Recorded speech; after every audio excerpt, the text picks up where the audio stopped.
नमस्कार साथियों, वेदांत क्लासेज के YouTube चैनल पर आपका हार्दिक स्वागत, अभिनंदन। साथियों, हम चर्चा कर रहे हैं मनोविज्ञान के ऊपर। साइकोलॉजी की जो प्रैक्टिस सेट चल रही है उसके ऊपर हम चर्चा कर रहे हैं। तो आज का अपना जो पहला प्रश्न है विद्यार्थियों, वो पहला प्रश्न क्या है कि निम्नलिखित में से समस्या समाधान को क्या बाधित नहीं करता है। देखो, प्रश्न ढंग से पढ़ना होता है। यहाँ पर लिखा है बाधित नहीं करता है। अंतर्दृष्टि, मानसिक प्रारूपता, मोर्चाबंदी, निर्धारण। तो अंतर्दृष्टि करता है, मानसिक प्रारूपता करता है, निर्धारण करता है, मोर्चाबंदी नहीं करता विद्यार्थियों।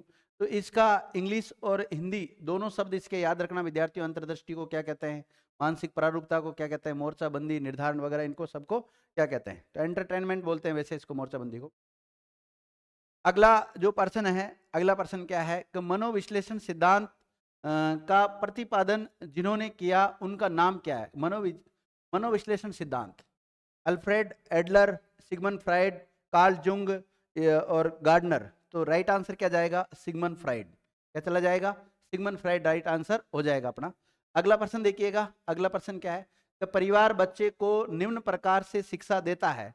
औपचारिक रूप से देता है, अनौपचारिक रूप से, जानबूझकर या नियमित रूप से। बताओ कौन सी शिक्षा देता है परिवार में। एक बालक को, छोटे बालक को जो शिक्षा दी जाती है वो औपचारिक होती है कि अनौपचारिक होती है। वो होती है अनौपचारिक शिक्षा, क्योंकि औपचारिक शिक्षा तो उसको कहाँ दी जाती है विद्यार्थियों, विद्यालय में दी जाती है, स्कूल में उसको शिक्षा दी जाती है। तो अनौपचारिक शिक्षा कहाँ दी जाती है, परिवार में दी जाती है, घर में दी जाती है। अगला प्रश्न क्या है कि किशोर शिक्षा में निम्न में से कौन सा उपागम सबसे उचित है। जनसंख्या शिक्षा और जीवन कौशल शिक्षा, सेक्स से संबंधित शिक्षा, उपयुक्त सभी। तो जीवन कौशल शिक्षा सबसे उचित है विद्यार्थी। अगला प्रश्न है कि निम्नलिखित में से कौन सा युग्म सही नहीं है। एक तरफ नाम दे रखे हैं, एक तरफ उनका जो सिद्धांत है वो उनके बारे में बता रखा है।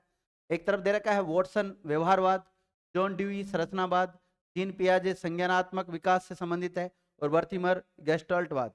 तो बताओ कौन सा इसमें सुमेलित नहीं है, कौन सा युग्म सही नहीं है विद्यार्थियों। तो जॉन ड्यूई संरचनावाद ये इसमें सुमेलित नहीं है। बाकी जितने भी जो विकल्प दे रखे हैं वो सारे इसमें सुमेलित है विद्यार्थियों। अगला प्रश्न को देखिए, अगला प्रश्न क्या है कि शिक्षा मनोविज्ञान शिक्षक की सहायता करती है। शिक्षा मनोविज्ञान शिक्षक की सहायता करती है किसमें, विकास की विशेषताओं को समझने में, व्यक्तिक विभिन्नताओं को समझने में, बालकों की समस्याओं को समझने में, या उपर्युक्त सभी में। तो इसका राइट आंसर क्या हो जाएगा, उपर्युक्त सभी में। छठे नंबर का राइट आंसर होगा डी। अगला प्रश्न देखिएगा, जेबी वॉटसन के अनुसार मनोविज्ञान में अध्ययन किया जाता है किसका, मानसिक अवस्था का, व्यवहार का, चेतना का, या मन का। बताओ विद्यार्थियों किसका अध्ययन किया जाता है इसमें, व्यवहार का, जेबी वॉटसन के अनुसार। तो सातवें का राइट आंसर क्या जाएगा अपना, बी चला जाएगा विद्यार्थियों। क्या जाएगा, बी जाएगा। अगला देखिए, अगला प्रश्न क्या है कि निम्नलिखित में से कौन सी शिक्षा मनोविज्ञान की प्राचीनतम विधि है। तुलनात्मक, विकासात्मक, जीवन इतिहास, अंतरदर्शन। बताओ कौन सी। तो अंतरदर्शन विधि है ना, ये सबसे प्राचीनतम विधि है, इसकी ध्यान रखना।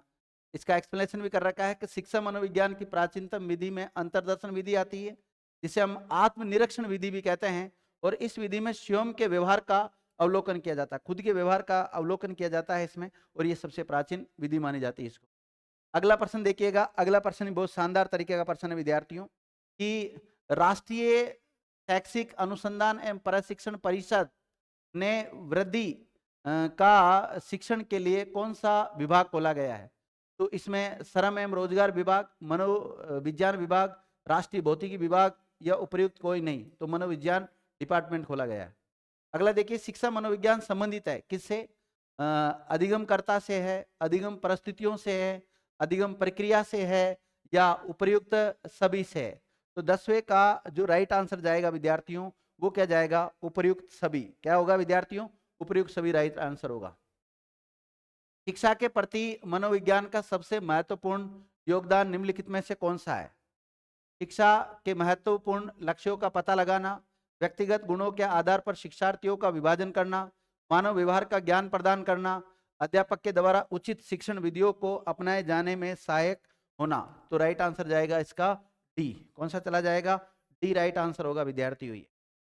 अगला प्रश्न देखिए, अगला प्रश्न क्या है कि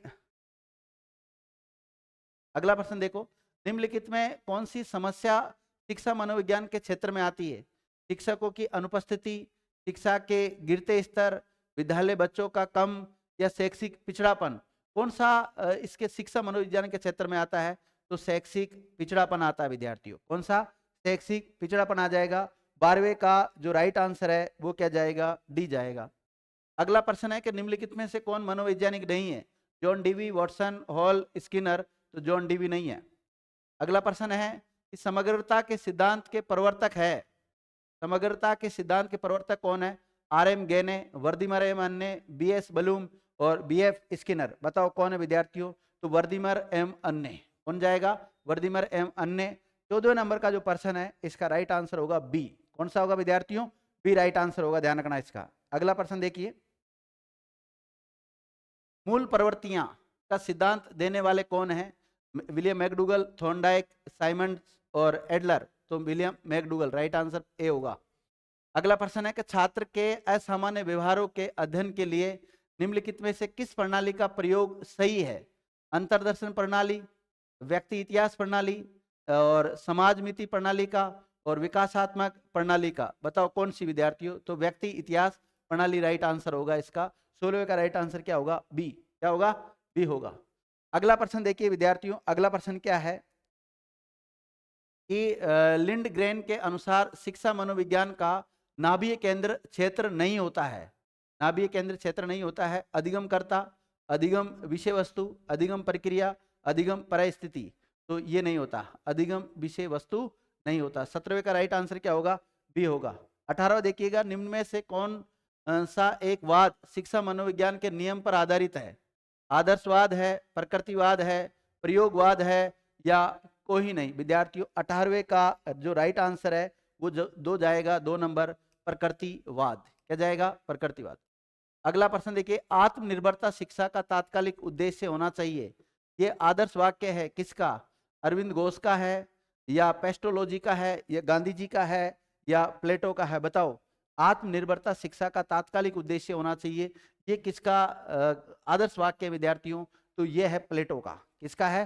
प्लेटो का ये आदर्श वाक्य है। अगला प्रश्न को देखिएगा, अगला प्रश्न क्या है विद्यार्थियों? अगला प्रश्न है कि विस्तार शिक्षा का उद्देश्य है औपचारिक रूप से कक्षा में सूचना का प्रसार करना, लोगों के दृष्टिकोण और प्रथाओं को बदलना, केवल शहरी नागरिकों की मदद करना, छात्रों की परीक्षा लेना और डिग्री प्रदान करना। बताओ विद्यार्थियों, इसका जो राइट आंसर है वो क्या जाएगा? लोगों के दृष्टिकोण और प्रथाओं को बदलना राइट आंसर हो जाएगा। तो ये आज के प्रश्नोत्तरी यहीं समाप्त होती है।